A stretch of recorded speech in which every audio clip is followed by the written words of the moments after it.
Today, let's build a Beaver Builder component together so you can see exactly how this works in real time. In the last video, we covered what components are and why they exist. I'll drop a link to that video in the description if you want to check it out. The first step is to build our layout. For this example, I'll use a pre-built hero layout. In the Content Settings panel, click Template.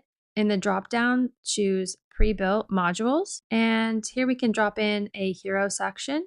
You can make yours as complex or as simple as you need. Once your layout is ready, we'll save it as a component. Let's begin by opening the settings for our top-level container. In this case, it's a box module, so we'll click to open the settings pop-up and scroll down and we'll click Save As. We'll name our component and change the type from template to component. Then click Save.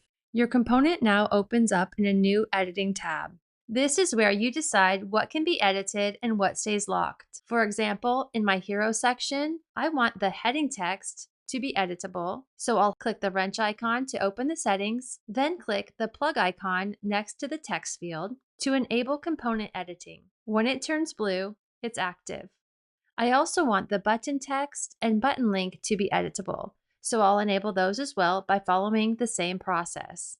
In this example, I'm going to leave all other design elements locked. This is what protects your design. When building your component, it helps to take a moment to think about which fields need to change from page to page, but don't overcomplicate it. Just mark what needs to be flexible. Once you finish up, click Done and Publish to save your component. Now we're ready to use the component on a new page. Let's open up a new page and go to our content panel, click on the Save tab, and you'll see that our new component now appears in the Save tab, and we can drag it onto any page and click to edit it. Note that your components will be labeled with a purple Components tag. Now, when you click to edit the component on the new page, you'll see only the fields that you enabled for editing. Everything else is hidden and protected.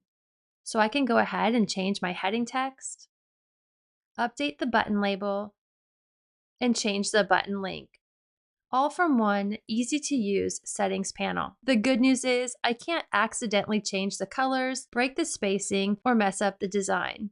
I have found this works perfect for client sites or for maintaining consistency across a very large site. You give people the freedom to update content without giving them the ability to break your layout. That's the basic workflow for creating and using a component. Once you're comfortable with this, the next level is nesting components, and that's what we'll cover in the next video. Go ahead and click the screen to keep watching, and don't forget to like and subscribe if you want more Beaver Builder tutorials like this one. And I'll see you in the next video. Bye for now.